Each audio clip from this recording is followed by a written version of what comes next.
Taoiseach, Madam Vice President, it is my honour as the Ambassador of Ireland to the United States to moderate this session, which is convened to celebrate the first class of Frederick Douglass Global Fellowships Ireland. I am doing so with some portraits in the background here. We have the portrait, a joint portrait of Daniel O'Connell, the Irish liberator, and Frederick Douglass, who met in Ireland, in Dublin in 1845. And on the other side of me, I have another connection between the civil rights movement in Ireland and in the United States in the person of the late John Hume and the late Congressman John Lewis.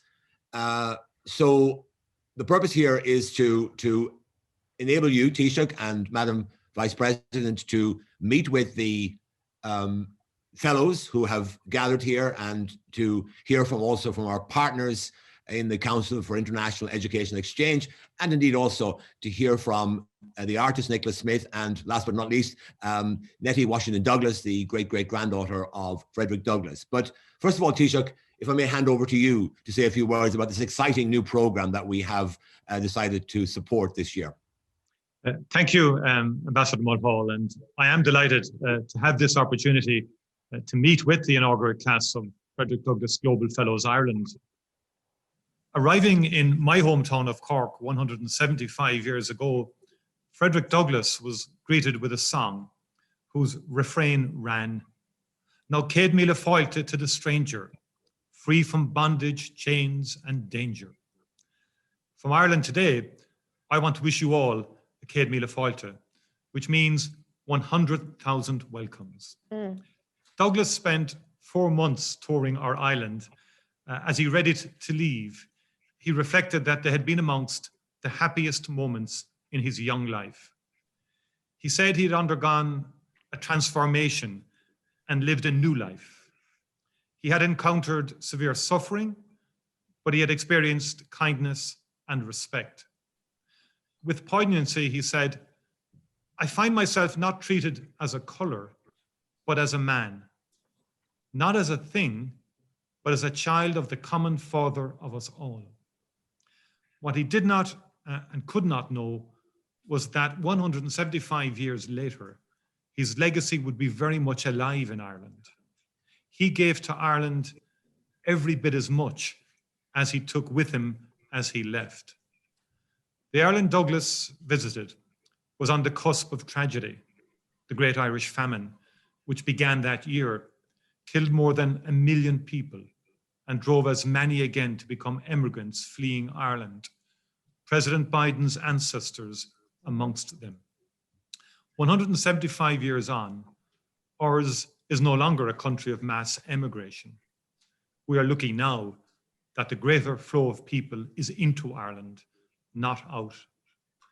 As a nation, we are far stronger for the diversity that now powers and enriches Ireland, just as America is. Ireland is changing in a positive and inclusive way.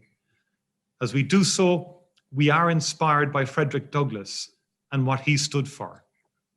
Building a truly equal society is not easy. As you step forward as leaders, you will need courage for the task. You will also need to be resilient and persistent. But as Douglass said, if there is no struggle, there is no progress. All of us who value and respect Frederick Douglass's legacy and who cherish diversity need to stand up every day for equality and against intolerance. We must recognize the privilege from which we sometimes speak and make space so that all voices can be heard in our national dialogues. We need to ensure that all hands get to shape our future. Acknowledging that work remains to be done is not an admission of failure. Rather, as Amanda Gorman said of America, it is a recognition that it isn't broken, simply unfinished. That holds true for Ireland too. When Frederick Douglass met the great Irish liberator and abolitionist Daniel O'Connell, neither could have known what an impact the other would come to have on their thinking and their lives. It is in that spirit that we look forward especially to welcoming you all to Ireland so that you can engage with your counterparts in Ireland, so that you can support and challenge each other, learn from each other, and enrich each other, and forge together the next generation of friendship between Ireland and the United States of America. I'm particularly delighted that when circumstances permit, you will be visiting my hometown Cork, which among its many charms and attractions is also a sister city of Vice President Harris's San Francisco.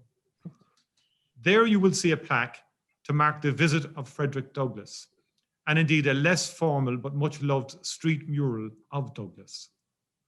From Ireland on St. Patrick's Day, my sincere congratulations to you all, and I look forward to wishing you Céad Míle Fáilte to Ireland.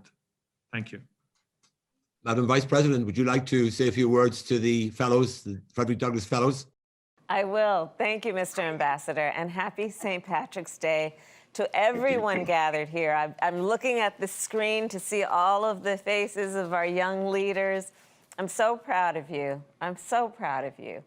And Taoiseach, we spent the morning together talking about the challenges and the hope that we share, knowing what is possible when we are committed to democracy, when we are committed to fairness, to equality. And I really enjoyed our conversation this morning. And Taoiseach, I thank you for that. It was really an honor to meet with you today, to discuss our friendship and the friendship of our two countries, our shared values, and our shared commitment to helping people worldwide reach their full potential. And I know it is in that spirit that Ireland's Department of Foreign Affairs is co-sponsoring this year's Frederick Douglass Global Fellows. On behalf of the United States, thank you. So this fellowship program, led by the Council on International Educational Exchange, gives students in the United States, students of color, the opportunity to study abroad. Miss Nettie Washington Douglas, who is here with us today, has supported this program since its inception. I'm sure she'd agree, given her great-great-grandfather's time in Ireland, that this year's fellowship program is very special. Frederick Douglass, the great American statesman, traveled to Ireland, as the Taoiseach said, over 175 years ago. He traveled to Ireland to avoid being recaptured into slavery. So he was seeking safety and refuge. And there he crossed paths with the Irish abolitionist, Daniel O'Connell. And for the first time, Frederick Douglass felt truly free. In his own words, in Ireland, he was not treated as a color, but as a man. I have this sculpture of Frederick Douglass on loan from the Howard University Gallery of Art that reminds me of who he was and what he stood for. Many of you know that. Like a few of this year's fellows, I attended Howard University, a school that was founded at a time when few recognized the potential of Black students to be leaders. At HBCUs, in fellowship programs like this, students of color are prepared to lead, like Frederick Douglass in Ireland. You can come as you are, and you can leave who you aspire to be. So to the fellows here today, congratulations. Your nation is so proud of you. You will travel. You will create friendships around the globe as an extension of the work that we do as a country to inspire and to work on and to build on the friendships we have around the world. And hopefully when you're in Ireland this summer, walking in the footsteps of that great American Frederick Douglass, remember that you are great. You not only have the capacity to be great, you are great. And you are walking in great footsteps. He imagined, I'm sure, in those days when he was in Ireland, that you would be coming behind him. So I'm counting on all of you to live up to that potential. And again, to the Taoiseach and the Irish people, thank you for sponsoring this fellowship and supporting these students. Together, may we build on the legacies of Frederick Douglass and Daniel O'Connell and John Lewis and John Hume and all of those who have fought for freedom. Thank you all.